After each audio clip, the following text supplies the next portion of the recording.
All right, so we are on either episode 7 or 8, depending on how we're going to count them, with Meredith Novack, Mare for short. You prefer to be called Mare? I like either one. Yeah. It's fine. I mean, sometimes it gets confusing. Yeah. I think for people. My personal page is under Mare, and my public page, everything is under Meredith. Meredith, yeah. And it's really funny. I used to live in the Philippines, and they're really big on nicknames. And I had a friend named Leon, and he met another friend of mine, and he called me Mare, and the other person called me Meredith. And he goes, "Oh, well, obviously, they're not a real friend if they're not calling you by your nickname." So I just love that. That's awesome. That's awesome. So, and Mare means ocean too in French. That's true. Cool. So today our focus to talk about, it's not only all of the world record breaking events that you've been involved in, but is also to kind of cover some of the training that you've done to accomplish those record-breaking events, and also to cover like some just training in general, the different sets you like to cover. So I'm so excited to talk about it because I've been swimming competitively, 34 years, and at a high level for about 20, and I'm almost never asked the question, which I find crazy because I'm so not the norm. I know you probably can't tell on this screen, but I am tiny for a swimmer. I am tiny. Should we stand up for a second? No. But people are usually shocked when they meet me. I gave a speech a little bit ago to a swim team in Hawaii, and I worked the room a little bit before I spoke. And every kid in there was like, "Ooh, did you know we're meeting with this, this famous channel swimmer?" And I just smiled. I just went around because none of them put 2 and 2 together because of my size. Right. Were they all like a foot taller than you? Yeah, they all expect somebody 6 feet tall, Yeah. and Dara Torres ripped, and I look very normal in real life. And so I'm about 5'6". And I'm a little heavier than usual, but I'm normally, say, in the 120s or lighter. And for channel swimming, that's beyond tiny. Most of the girls are a bit heftier than pool swimmers. Yeah. It serves them very well, and I think it's one of the reasons that I excel at hot water versus cold water. Right. Yeah, I think the cold water definitely helps to have that extra insulation, especially since in open water swimming, for those of you who are triathletes, for open water swimming, wetsuits are usually banned, right? So, it's a rule. You can't wear a wetsuit. Yeah. And in some triathlons, it's actually a rule that you have to wear a wetsuit. It's they've got different degrees for whether you're a pro or whether you're an amateur. If you're an amateur, it's 78 degrees and down. Yeah. And then if you're a pro, I think it's around 72. But oh my gosh, now they do ice swimming. Ice swimming's a real thing where people try to swim without a wetsuit as close as they can to 0 degrees. Yes. And I think, Talbott, have you done? I've done a lot of them, yeah. So we usually do it up in Vermont. They cut out, Phil White cuts out a 25-meter pool, 2 lanes. Oh my God. And we swim a 2-day swim meet. The only thing we don't do is backstroke because it's more dangerous, but we have to keep our head above the water. You can't ever be completely submerged because you might disappear and never be found again.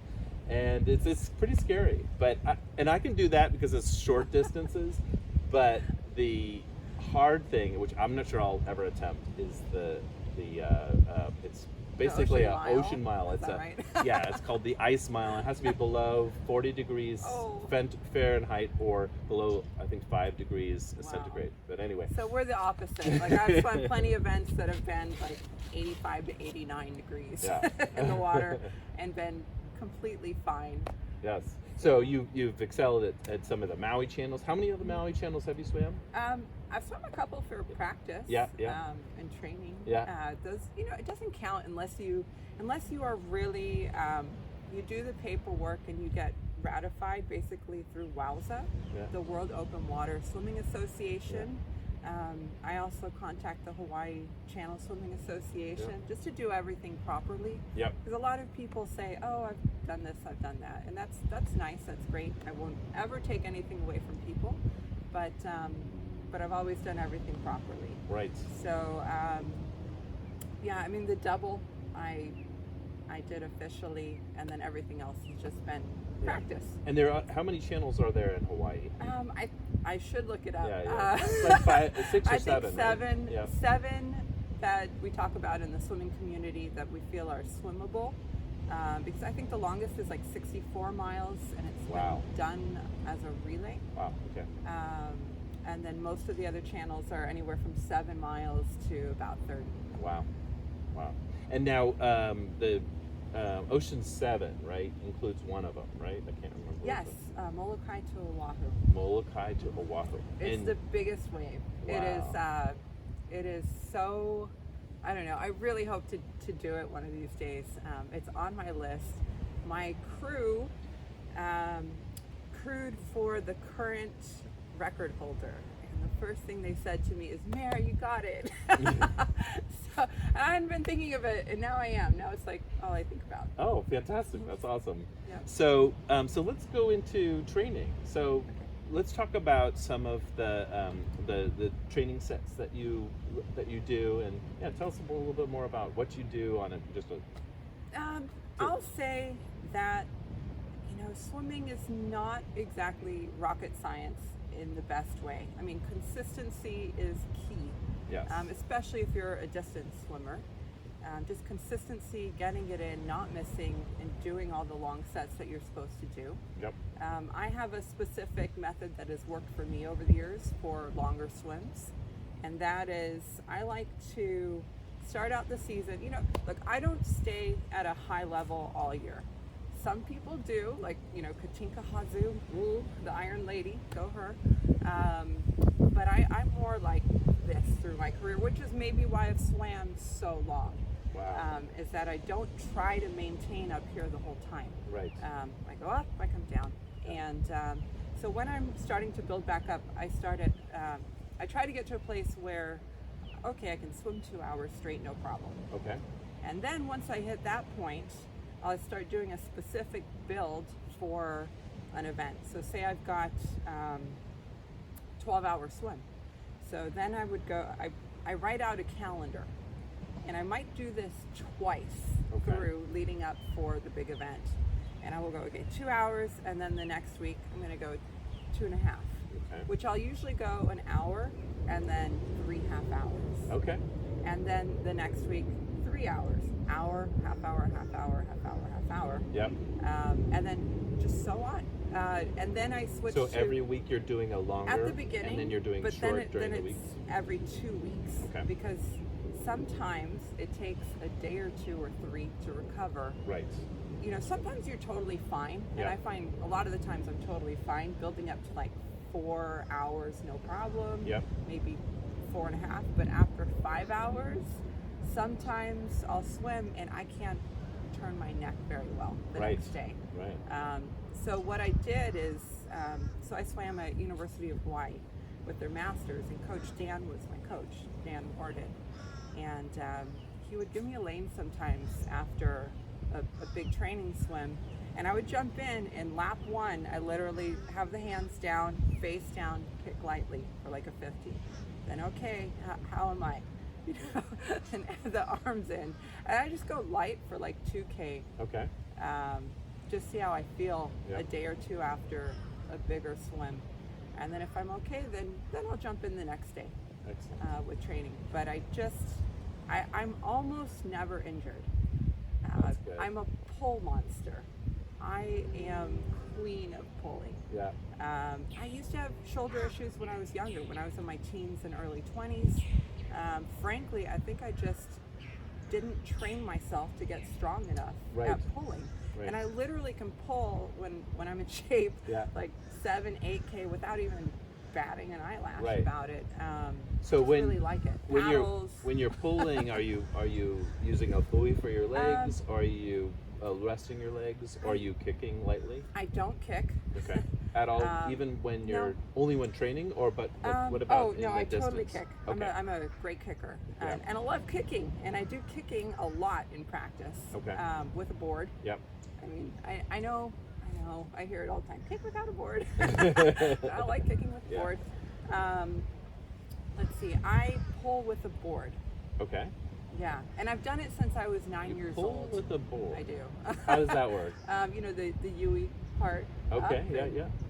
I've Okay. done Oh, like on like there. Yeah. Okay, got it. Oh, that makes sense. Yep. So I've just been doing it since I was. That's one less thing you have to take to the swimming pool. Exactly, and that's right? when I was a kid. I was 9 or 10. Yeah. Our You learned how to do that. Our coach said pull with the board, and I've done it ever since. Oh, that's great. That's awesome. Yeah, because if you show up at these masters, I just started masters, 10 years ago, and all the equipment, it was like, okay, you had to get this pool buoy, and you had to get the paddles, and you had to get the fins, and so it was a lot to carry every day to training, and so that's one less thing All to I've carry. got are paddles and a pull buoy. Yeah, because most no pull buoy, paddles and a kickboard. Kickboard, That's it. So you have your own kickboard, you don't use the I have one. my own Yeah. kickboard.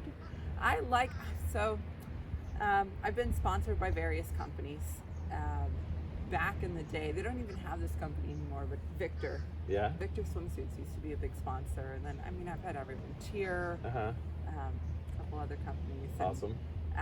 So I've been blessed to have an array of equipment. That's and great. I used to have, I haven't been doing it lately, but I have a whole array of paddles. Yep. So I've had smaller ones to massive ones. Like, I don't think they're making them anymore, and I think they were by Tier, and they were like bigger than dinner plates. Wow. Yeah, and they're heavy, almost heavy. They're not for normal use. They're for putting on and like, okay, I'm going to do 100 all out, and I'm only going to do one of them, or a handful of 50s. Yeah. Boy, can you fly. You are massive power. Wow. I tried a bunch of paddles, and I ended up landing up on these like semi-translucent yellow ones that they're like clear, and they kind of just hard, and your thumb goes through them. Do you know which ones I'm talking about? I do. And they're great because half the time I waste a lot of time trying to get these stupid paddles on, and everyone's like swimming by me. So my favorite are Stroke Maker. Stroke Maker. They've got holes in them. They've got a strap for the middle finger and for the wrist. Yep. And next level swimming, if you're interested, you take the wrist thing out. Yep. And you just swim with the middle finger one. Oh, cool. If you swim properly, it shouldn't come off. Oh, that's great. That's something I could do, because I could slip in a middle finger, but then wouldn't have to do all the other juggling. That's cool. Okay, so what else about training? So you've got the different equipment, you've got your different sets. So are you always training for a long distance, or are you ever training for shorter distance?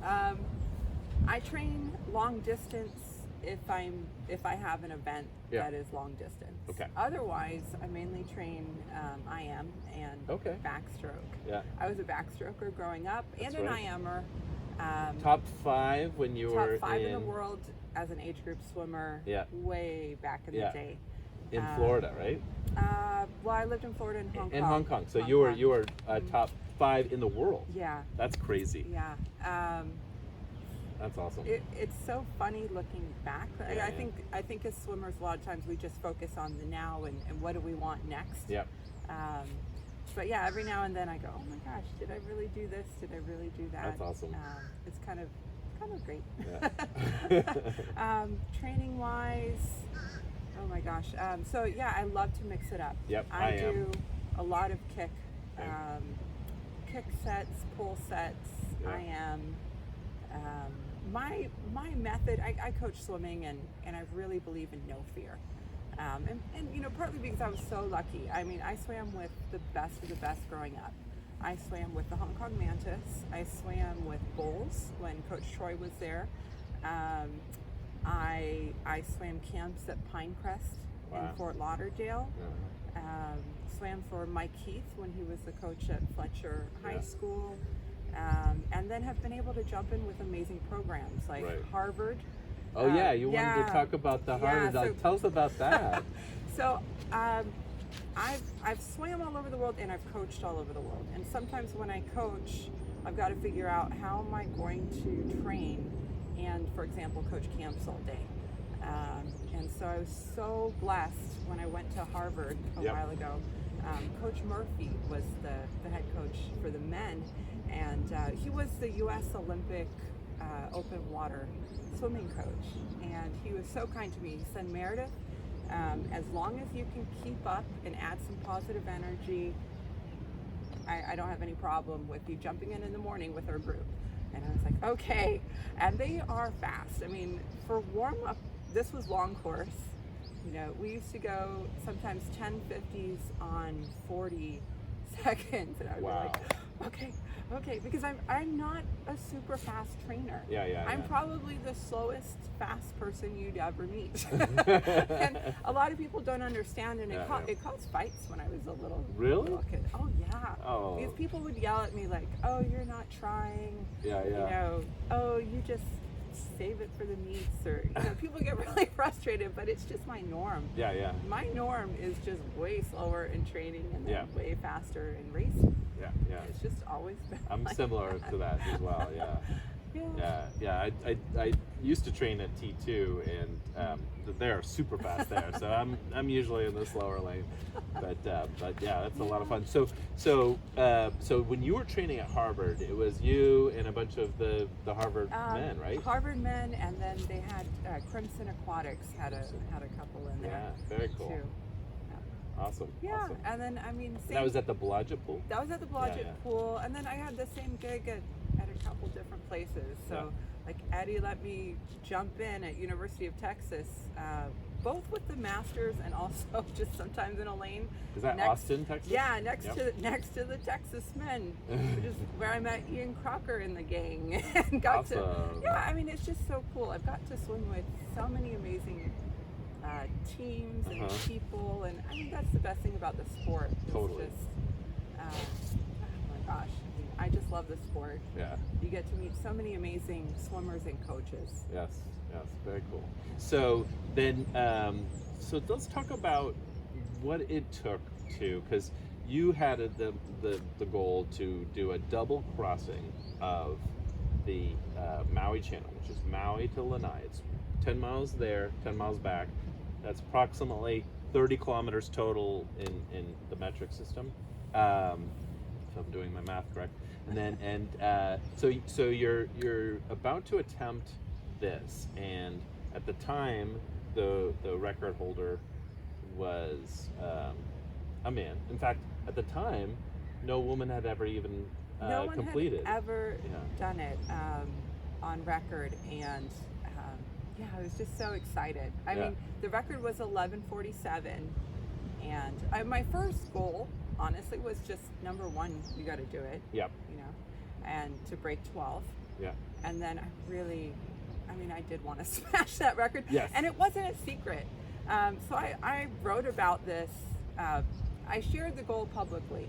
Pretty much. And you kind of debated about that, whether you should keep the goal private or make it public. Why did you decide to make that goal public? That's a good question. You know, my friends in Hawaii really, I had this discussion with them because I was really going back and forth on like, do I share what my goals are? And they said, yes, you need to. I mean, they knew I needed financial support. That's channel swims are expensive, and I wasn't even aware of how expensive they were. But to give you an idea, you know, ballpark starting point for most swims is $7,000 and up. And so I didn't know. They are very expensive. I think they thought I was going to need a lot of community support and support from the pool where I was swimming because of the hours that I needed to get in. Because most swimmers are there for like an hour and a 2 half, hours. 2 hours. And sometimes we have to go swim for like 5 hours, 6 hours of training. And they were very, very accommodating. They were really wonderful. I mean, I would sometimes, I was at the pool one day for 6 hours. So, you know, I mean, they were all on board and they were all very supportive at UH. So it did make my life 10 times easier. But it was just, gosh, really, when you put out these big goals, I mean, look at Diana Nyad, who did Cuba to Florida. I mean, it's like you can't stuff it back in the genie lamp. Right. Like everybody knows you're committed, and I'll tell you a story. Yeah. So I made this big goal. I made it public, and I was still vacillating with like how I was going to train and was I comfortable with the whole thing.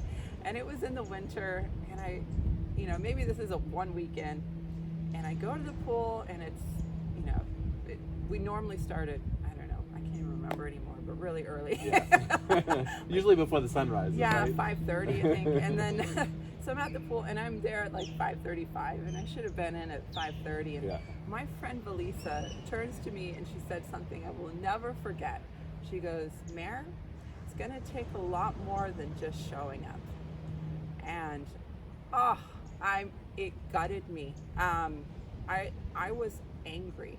Oh, I was so angry with that comment. Got through practice, went home, and it just tore me up because she was right. She was right, big time. And it made me sit down and think, okay, I've tried to make so many Olympic teams. I've tried in swimming. I tried 3 times, I think, in triathlon. Wow. And it didn't happen, and I wanted this goal to happen. And I was like, okay, what major changes do I need to make? Because I need to commit and I need to go all the way with this, and right. I want to make this goal. Yep. And so I started to think, everybody has people that they look up to and idolize. And I just started to think, okay, I'm going to think about all of these world record holders that I hold in such high esteem, and what do they do that I am not currently doing? Right. And I'm going to tell you, it was this simple and it was this hard as to why I accomplished a world record. I decided that I was going to give 100%, and you all have heard this before, but I was going to do it from every single step, meaning, okay, I will be at practice on time or before it starts, bar none. That is step 1 for everybody. Step 1. Come on, step 1. And fully prepared. You got your goggles, your Gatorade, your water, you have everything. Yep. Okay, step 2, attitude. I am going to be focused. I'm going to be all in there. Step 3, warm up. I'm really going to warm up. If coach says, relax, I'm going to be relaxed. If they say we're doing drill, I'm going to do the drill as best as I can. I'm not just going to kind of take a time out and, chill out. Oh, it's a breather, it's a break. I'm really going to focus on anything and everything I'm asked in that 2-hour practice. Right. That changed my life. It really did. I mean, I just let go and did whatever was asked 100%. Wow. And I did it for about a year. It took me about a year to train for this 20-mile swim. Yep. I didn't miss a practice in a year. I did, I don't know the exact number, but I did so many 4+ hour swims in the ocean. Right. Oh my gosh. I mean, I just nailed everything. And for a year, I was perfect. And that is what translated into setting a world record. Yeah. And that is, I feel, it's catapulted me mentally to another level, just because I finally put it all together. And I think people have been so happy for me that know me, because I mean, come on, I've been around a million years. Yeah. But yeah, it finally clicked in a sense. All those little cliche things that you hear your whole life as a swimmer, that every coach says, it's different when you put it all together. Right. Yeah. So it's just really cool. I mean, when you streamline off the wall, gosh, you streamline tight. Yep. Gosh, you get your kicks off the wall. Yep. Oh, you don't breathe on that first stroke. Yeah. I did it all. I just did it. So how does stuff like, kicking off the wall and those types of training, how does that translate to open water? Because obviously there's no wall to kick off. Great question. I translate a lot of pool sets into the ocean. Okay. So while most people know I don't do a lot of I don't even own any Garmin or Apple or anything like that. Or Sunto. But I will measure things. Yeah. So, I mean, like for example, this summer I was out in Kona in Hawaii, and there's a place where there's like the sand is, and then you swim out, and it's exactly like a 1K loop. Okay. So what I would do is I would get my iPhone. Yeah. And it would be on the sand. Yeah, yeah. And I said, this was one of my practices. Is like, okay, I'm going to go. I want to swim 6K, and I want to do 4 times 1,000 on 15 minutes. Right. So I just, did 1,000 warm up, and then, start the timer, ready, go, run in, do my 4 1,000s, like come in, okay, it's at 13:55. I have a minute and 5 seconds rest, run back in and do it. Yeah. If I need my water or Gatorade, it's right there. Right. By my watch. Yeah. So I do a bit of that. So you started on your watch on the beach? Yes. Okay, great. And I just hit it. But you didn't take the watch on your No. swim. That's awesome. That's great. So you can still use a timer watch from the beach. But sometimes I'll wear a regular watch just to know the time. Yeah, yeah. And I'll go like, okay, for example, well, I do more stroke count than like seconds. Yeah. So I'll go, okay, I'm going to go 80 strokes fast. Yep. And then I'm going to kind of chill for 10. Yeah. And I'm going to do that 20 times. Right. I just kind of figure out that's awesome. Kind of what the pool version is for the ocean. Right. I save the kick and the pull for the pool. The pool, okay. I do a bit of butterfly and sometimes backstroke and breaststroke in the ocean. Yep. I don't know. I really love strokes, so Yeah. I am almost ADD when it comes to swimming. Like I like to switch it up all the time, and when I'm going easy, a lot of times I'll go breaststroke in the ocean. Have you ever tried to do like a long swim, like a single stroke, like backstroke or butterfly? No. There's some people I know, I've heard of that. like butterflies for like miles. Nah. Not interested. So I was doing the Maui double, and I've been swimming like 7 or 8 hours. Yeah. And Coach Dan would yell at me like, so when I do these long swims, it's always usually an hour straight and then half hour. Most channel swimmers stop every 20 to 30 minutes to hydrate, take in some calories, so it's pretty normal. Yeah. And I do that at the pool a bit too, just to get used to it. So Dan, like 7-8 hours in, yells at me, "Hey, Mare, go," I think he said like, "go 6 400 IMs with a 200 free in between," because I was just like, I needed to switch my mind up and do something. And so most of the time he says like, like a 200 free to me means like 160 strokes. Yeah. That's just mare math. So I would go. So anyway, he threw out do this IMs. Yep. And it's been 8 hours, and I was not toast at that point, but I wasn't fresh. And I apparently really grumbled back, and I don't usually grumble back. I'm pretty sweet as peaches most of the time. And he's like, "Ooh, okay, maybe she's a little more tired than I thought." But I told him basically to put a sock in it, that I was not going to be swimming 400 IMs from this point on. It was really funny because I don't remember a lot of things that happened after like the 8-hour mark. Yeah, like a lot of, if you've been swimming for 8 hours, like things start to go like hazy. I know a lot of marathon swimmers, they have like definitely periods of time where you're not sure if you're alive or if you're not sure if you're dreaming or, does that happen to you when you've been, like, how many hours was it? You said that was 11 hours. Is it the longest swim That's you've the done? longest one I've done. I've gone up to, gosh, I can't remember, like 7 or 8 in practice. Yeah. But there was apparently a point where I swam over a school of thousands of squid.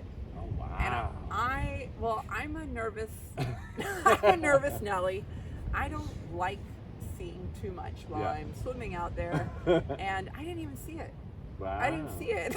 Was the water clear? Yeah. Wow. It was gorgeous and clear, but I was just in focused. a zone. Yeah. And I'm glad I didn't see it. I don't know how I would have reacted. Yeah. But yeah, I don't see a lot. Part of it is I don't have the best eyesight in the world. But yeah, I just get in this zone and I just go. That's why I like the paddleboard, because when you're paddleboarding, you're like up high and you can like focus on the nature and see the dolphins and the sharks and all that stuff, and you can feel like, you know, part of the nature, but you're not like in it. But like I think when you're like swimming a race, it's really hard to like, especially in the Gulf because it's so murky here.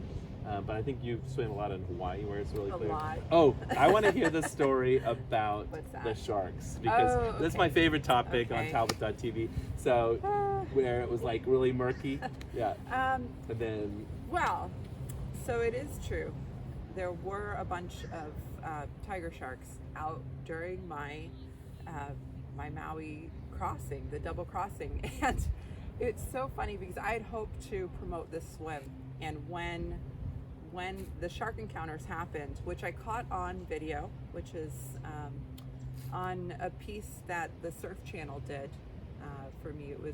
They have a TV series called Inspired, and they did a segment on my Maui swim, but we got it on camera, which was pretty amazing. Hopefully, is there a public link that free there link? is, Okay, there so is. I'll put that on Talbot TV at the bottom. So yeah, but the story is, so first I've got 10 miles one way. I started in Lanai, the island of Lanai. So I didn't go Maui, Lanai.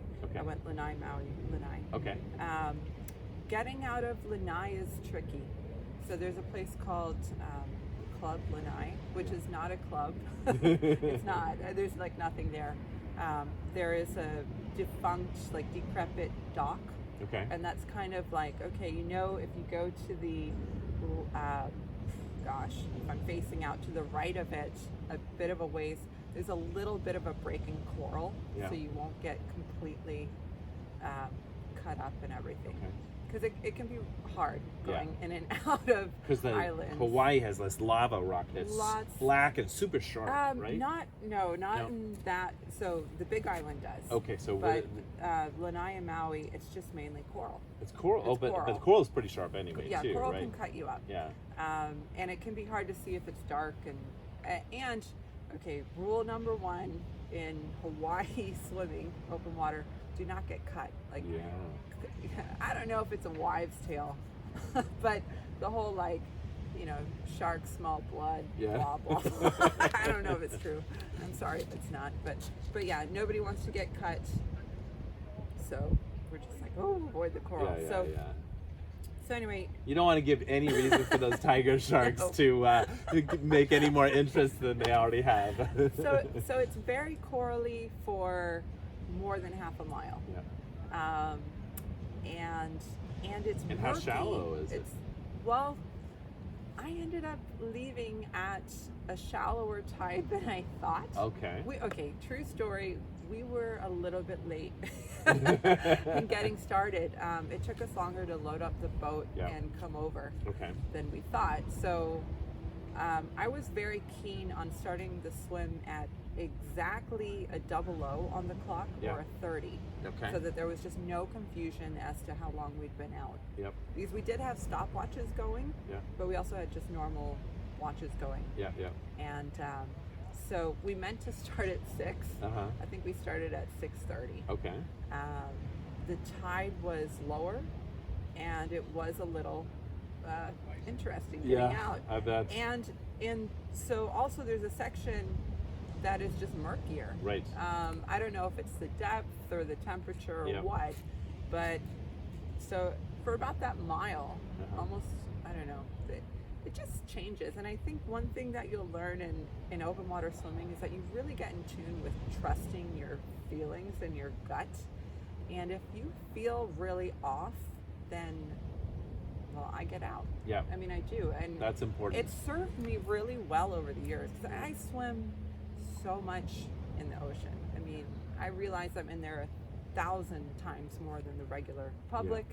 And so, yes, something could happen because of that. And I've done it, like out in Oahu. I've just had moments sometimes when I'm with a friend or two, and I'm like, so I come in. But with this swim, so I get going. We get through the murky part in the first half, no problem. Yep. I'm going, I make one half, I turn around. I'd only been swimming maybe an hour on the way back. Okay. And so I had the best crew on earth. Yep. And I had my friend Jen was in the kayak. Yeah. And so my whole crew was pretty much military, like Wow. military firefighters. Nice. Yay, go USA. So, yeah, I mean, I felt safe. And they were all also fantastic swimmers, like college Wow. level, Yeah, yeah. D1 and up. Awesome. Really, you know, the kind of people you wish to have on your crew. Right. So Jen's in the water kayaking for me. And I'm really big on high energy, positive energy. Yep. And so I will look to the boat and they will, you know, go. You know, they're very motivating and fantastic. That helps. That Yeah. helps when you're swimming because they're. It does. Yeah. So Jen, for a second, goes like this, and then she saw me looking at her, and she goes, "Oh, Is that go, the symbol for shark? Yeah, and that is the universal symbol Uh-oh. for shark. And I, you know, it gave me pause. I'm swimming along, Yeah, and I'm yeah, like, What was that? and then I know she gave it to the boat. The Yeah. boat saw it because we're always like, we always have eyes on everything. Right. And so they saw Jen, but then they saw her reaction with me. So then the boat started cheering wildly. Yeah, yeah. And I'm like, okay, go me. So I was like, I'm just going to trust my crew. Yep. But yes, there was a shark. And then she... What kind of shark was it? Tiger? Or? Probably tiger. And so a lot of times sharks will come after kayaks. They're just interested. Yeah, yeah. They're checking it out. Yeah, and they like to bump things They too. do. So we had a shark shield. Leahi How did that work? Owens.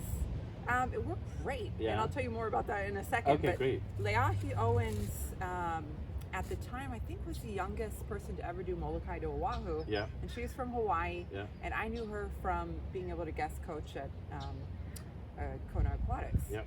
And she had used a shark shield during her crossing, and I called her up and said, you know, would it be all right if I borrowed it? And she mailed it to me. Isn't that so nice? That's awesome. Yeah, she mailed me her shark shield, and we That's had very it on cool. our kayak. And a shark shield is this little device that, Yep. that straps on the back, and it has a thing, it looks On like your a... back? No, Oh, on no, the back of the kayak. On the back of the kayak, okay. And it looks like a rope. Okay. And the rope is about this long. Yep. And the trick is do not get touched by the rope. It will Because zap it'll you. shock you. Yeah. Yeah. And so it's like, okay, so we have the shark shield, feeling good.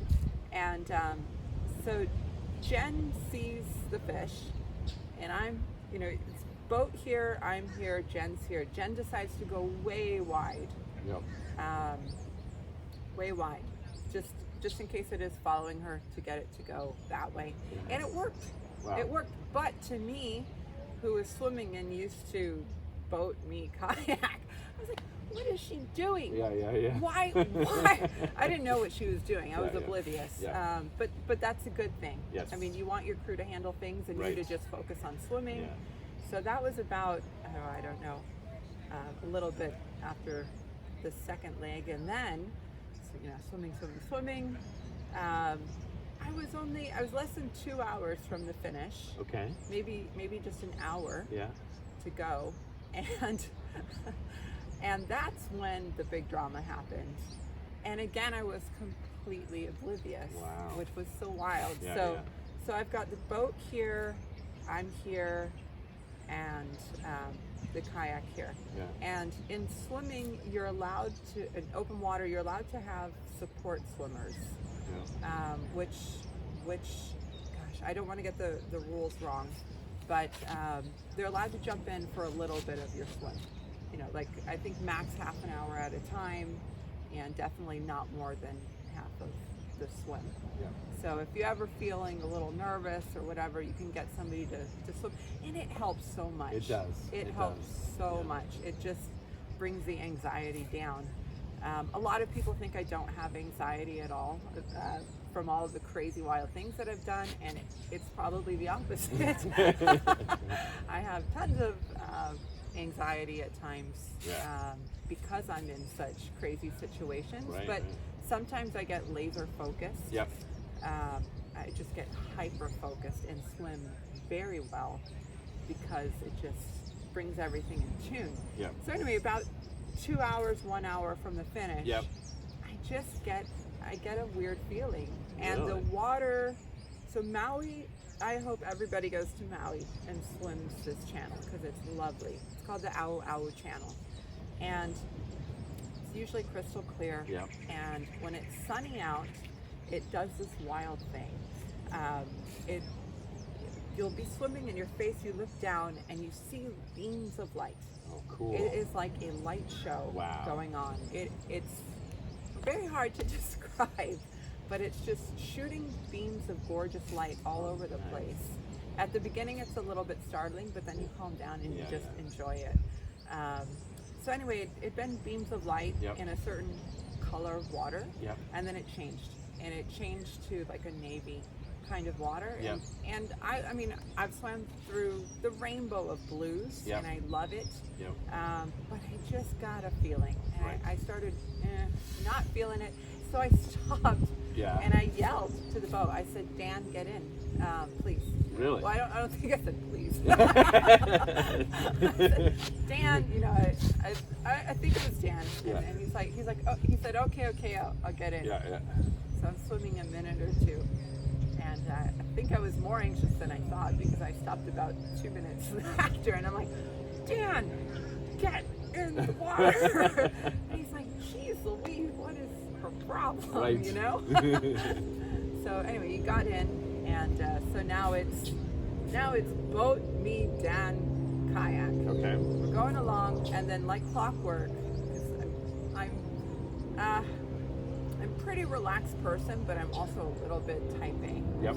So I'm very on our times. So at 30 after or whatever, we're stopping, we're feeding. So I get my Gatorade. I eat Gatorade, apples, pretzels, sometimes like vanilla power gels, real basic carb type of food out there. Yep. I'm one of the few people that eat solid food. Right, apples. That's I'm surprised. Yeah.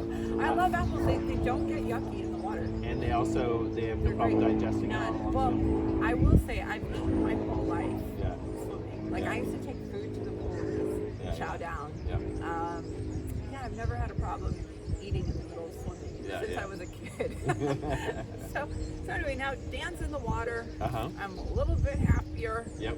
And we stop for a quick feed. Right. And literally treading water. Yeah. Dan hands me Gatorade. I'm drinking a Gatorade. Yeah. And while this is happening, I hand Good morning. Hi, how you doing? We're in the middle of an interview. That's all right. Thank you. Sorry. We'll be done soon. So I hand Dan back the Gatorade, and then Dan's going to give it to Krista, who's in the kayak. And, Bill was in the kayak. Krista was coming into the kayak. They were switching. Because let's face it, it's hard to do anything for 10 plus hours. The kayakers switch out. Hand it back to Dan, and I am trying to break a record. Right. So I just go. I don't wait. There's no waiting. Plus the boat is always a little bit up. So hand it back. I go and I just start swimming. Dan deserves an Oscar because what happened in the next second is Bill jumps out, Krista gets in, and Bill pretty much almost lands on like a 12-foot plus tiger shark. Oh my And gosh. Bill is 6'4". He's former military. How big again? 6'4". Oh, no, how big is the shark? 12 plus. 12 feet, you guys. 12-foot shark. That's like longer than a car. And he's almost on it. And Bill never freaks out, like ever. Like out of our whole crew, he's probably the least to freak out of anyone. And he freaks out, and he tries to climb back in on top of Krista, who doesn't know what's going on. Right. But you're now, you're still I'm oblivious, ongoing. I'm swimming, swimming, breaking a world record. Dan is watching everything. Yeah. and the boat is also watching. Yeah. Because it is so uncharacteristic of Bill to try to scramble back up on Krista. Like, Okay. It was just crazy. Yeah. So then Bill ducks underneath the kayak by the shark shield to go to the other side. Oh wow. And then it's all on video, so you have to check it out. But then he sprints. Oh, I gotta see this video, and I'll share it with you guys. There were less than 20 yards. Yeah. There were like 15 yards to the boat. Yeah. He sprints. They haul him up. Yeah.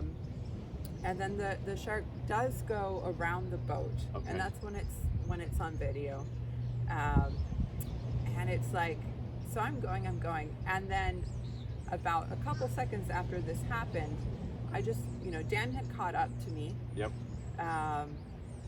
Krista, I'm sure, was just trying to figure out, what do I do now? Right. And I think her plan was then to come real close to us. Wow. Because she had the shark shield. and we got pretty close between the boat and the kayak. And I stop again for 1 second, just a quick second. I look at Dan. I don't think I even stopped in stroke. I just look. And Dan goes, "You're doing great. Keep going." Awesome. And I was like, oh, it gives me chills, because I'm like, if anybody could have panicked, it would have been Dan. Oh, because that's he's so in the awesome. water with me. Yeah. But honestly, again, that's the type of crew I have. That's incredible. Yeah, we That's have. incredible. We had a very solid That's emergency plan. Right. And I know people have different thoughts and views on those emergency plans, and God bless America. Wow. We have freedom of choice. Right. That's what I have to say about that. That's pretty incredible. That's really incredible. But Yeah, we sharks did are everything according to our plan. It Perfect. worked out well, Perfect. and they chose not to tell me. Yeah. Because sometimes when this happens, and they had a big debate on the boat. I'm sure. Do we stop? Do we tell her? Do we not tell her? Yeah. They chose not to. Yep. And because of that, I'm so lucky I got to succeed and finish. And So, you were the first woman to do a double crossing of that channel, the Maui channel, and second, you were a world record holder for the time. Best time. What was your time? 11:01. 11:01, and the prior killed it. record was 11:47. 11:47. So you almost broke it by a lot. Although Although almost an hour. You know how it is. Yeah. Couldn't I have gone 2 minutes faster and gone at 10:59? But then you were saying in the last interview that you were like, all the men were like, okay, we're gonna train, we're gonna beat her. It's so true. So I started this little blog on my training process and raising the money, and I was supposed to originally do the swim in April. Yeah. And I ended up doing this swim in September, and let's just say I failed my way to success. I made every mistake there was. I had a really hard time raising the funds. Yep. But I shared it. That's awesome. There's not a lot of honesty out there. Right. It's so hard to. You always see the success story. Yep. You don't see what it took to get there. Right. And I think people look at Facebook and Instagram, and you see the pretty pictures and the dolphins, and you don't realize how hard it was to get that. Oh my gosh. One shot. Yeah, exactly. Yeah, There's so many failures. There are. Yeah, there are. It's that's really true. Mine was almost a failure. Yeah. But because of this interesting, truthful story, people all around the world started reading it. That's awesome. Yeah. So I don't know. It was 40 plus countries. Okay, I have to months have in. that link in there too. I don't think I have it anymore. Oh, it's not published anymore. No. Where was it? It was part of my GoFundMe. Okay. Is there any way we can get a I history can of try. that? Let's see if we can dredge it up. Okay. We'll put it somewhere. But it was just so fun, Yeah, and yeah. people from all over the world started reading it, and they contacted me. I got so many great messages from everyone out there, and I really appreciate it because it does help. Oh my gosh, kind words, kindness helps. Right. Yeah. So anyway, I'd get all these notes, and I would get notes from men saying, we have daughters, and we wish you the best of luck. Go get it, and you know, it was just such a fun thing. It was a fun challenge. I mean, like, I love men, you know, but I just think it's fun when women get to challenge men. It's kind of cool. Definitely. It's not like some weird thing. It's just fun. Yeah, and open water swimming is like, you know, full of amazing women that have done, and I'm hoping to interview more of you. Contact me if you want to interview, but and frankly, I didn't know I was going to be this blessed and talented at it. I really didn't. I mean, like I've shared before, my best event was the 50 back. Sometimes I swam the 400 IM. Then in triathlon, I swam a mile up to 2.4, and I had no idea. But it is definitely my calling. I definitely just feel like I come alive. I reach levels that I've never dreamt of in training and in racing. And I just go with it. And I think, like, you know, don't put yourself in a box. Right. You know, just challenge yourself and stop with the confines. Like a little thing for pool swimming. People get so stuck on like 130, 115. Do crazy intervals. If you have a coach there, like if you're at 125 and you want to get to 120 or faster, start doing things on 122. Right. Or 120. I mean, start thinking a little more outside the box. Exactly. But I really love your message about success, because success is really about massive amounts of failure. So you have to be willing to fail over and over and again to make those great successes. I'll say something funny. Like, so Coach Dan, you know, everybody has things that they have to work on and their personal issues. And one of mine, and I'm sure some of you have heard it, is the phrase, focus on yourself. So that's the one that Dan's always yelling to me is, Mare, focus on yourself. Because I find it, I guess, a distraction, or easier to focus on 1,000 other things than on myself sometimes. But yeah, it is just so funny how, like, swimming is, in a way, it's so personal. Yes. It really is. But it's like there's always something you can improve on. Right. At every level. Yeah. People always say, like, oh, don't you get bored swimming hours? And I'm like, no, I never get bored. Yeah. I mean, gosh, swimming is one of the most technical sports in the world. So there is always something to think about. And I'm always thinking about, I mean, like, for me, head position.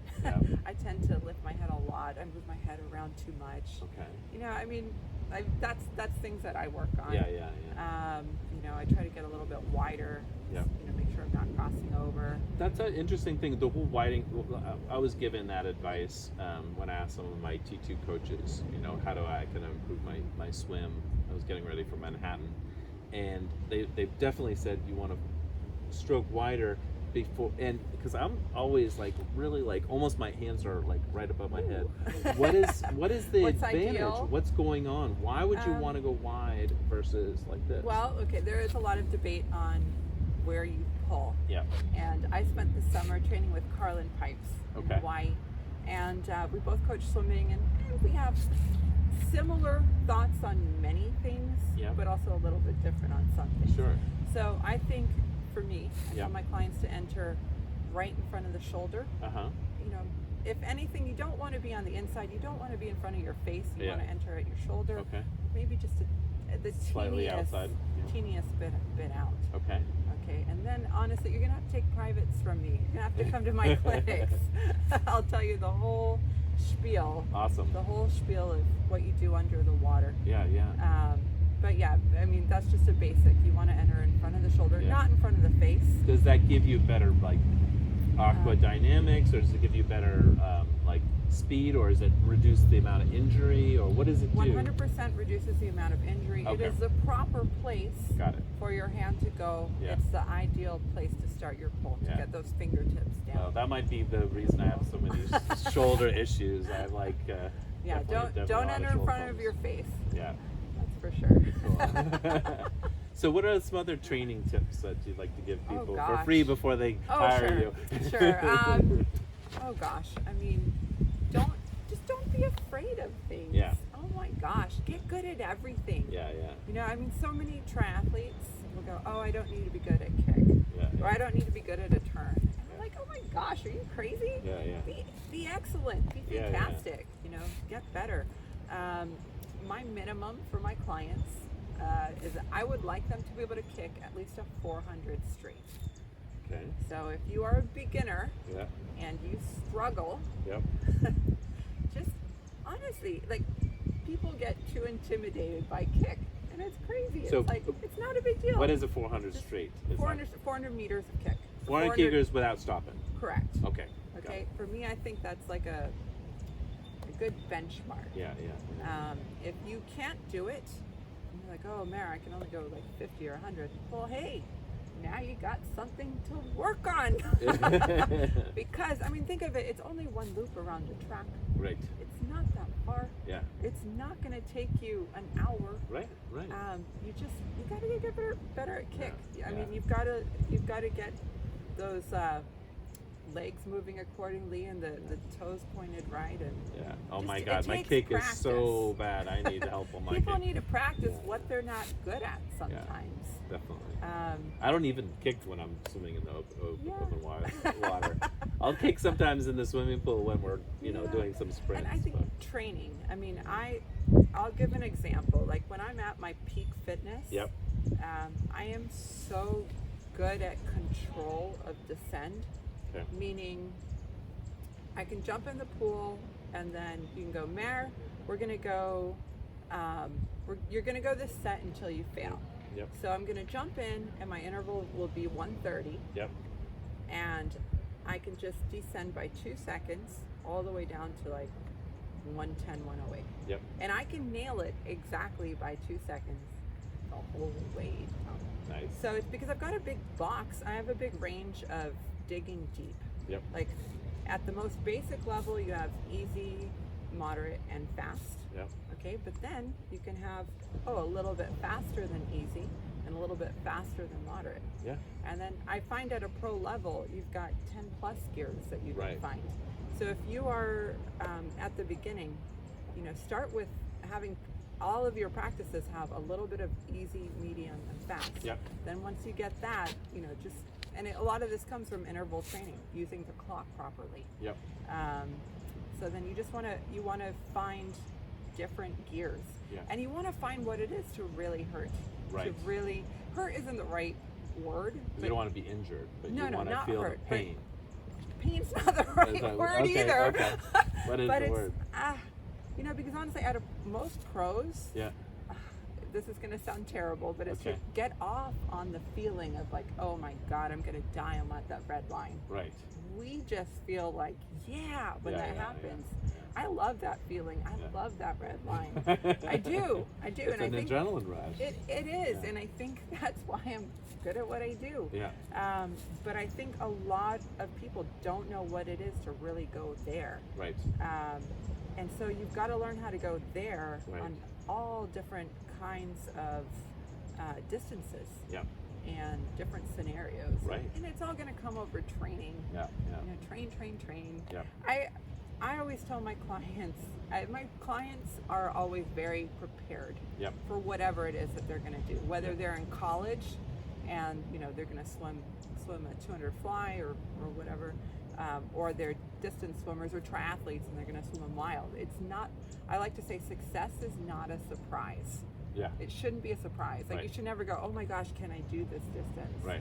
Or am I going to really go this time? You should kind of have an idea before you get there. Yeah. I've heard from people that, like, especially like these long distance channel swims, is you've already succeeded in like the first hour. Like if you don't have that mental like state that I'm going to succeed, I'm going to finish this, I'm doing this, that you're bound to fail. You have to have that successful mindset. And if there is a failure, I will disagree with that. Okay.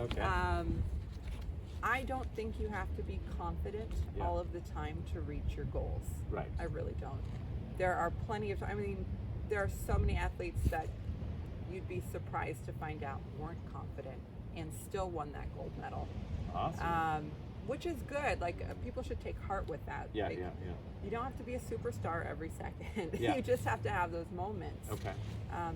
Yes, I feel that in the moment of the event It does have to snap too. Yeah. It doesn't have to be perfect. Right. But yeah. But there's a lot that can go wrong, and so the last thing you need is your self-confidence when you're doing that first hour of a 10 or 20-hour swim. You gotta learn how to chill. Yeah. Chill and my gosh. I mean, I would say open water swimming is all about just dealing with whatever it is that comes along. That's true. It really is. Like, too many people are just fair weather swimmers or trainers, and I'm like, no, get out there. It's raining. Great. Yes, that's my favorite time to swim. Is the rain and the waves. Yeah. Yeah. Awesome. You got to try different things. So you're probably like an ideal swim coach because you've world record breaker. You've got so much experience from swimming as a child to now swimming as an adult and doing like these not only pool swimming but also doing open water swimming. What's if you could coach any group, age group, or what's your favorite, or what different groups of people do you like to? What's your ideal job? Okay. I guess. I think over the years I have coached everything. Yeah. And I mean, babies to 90-year-olds, beginners to Olympians and world record holders. Yep. National champions, you name it. I've coached more than 100 national champions around the world. Wow, 100 national champions. Yeah. That's awesome. Gosh. World champions, national.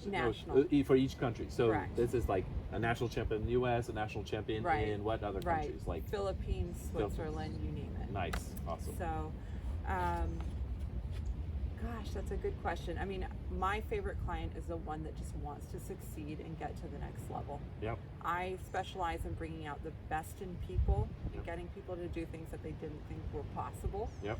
And really teaching them and giving them the skills to use for the rest of their swimming career. Yep. Not just in that 1 hour. I mean, I love coaching elite. Do. Yeah. So would you rather I love coaching do college. An elite college team or a single individual? Oh, the more the better. Yeah. That's great. No, I mean, I'll tell you a story. I've been blessed to coach at a lot of programs, and I coached at Fort Lauderdale Aquatics a while ago, and I had one of my proudest moments in my early 20s was that I sometimes just soloed coaching Saturday mornings. And I had more than 100 people in the pool sometimes. Wow. Saturday morning. And I came prepared and I gave it. And my goal was that every single level had the best practice ever. Awesome. And felt leaving amazing. That's great. And I have to be honest, I felt like a freaking rock star when I nail it. That's awesome. I love my job. I love it. Very cool.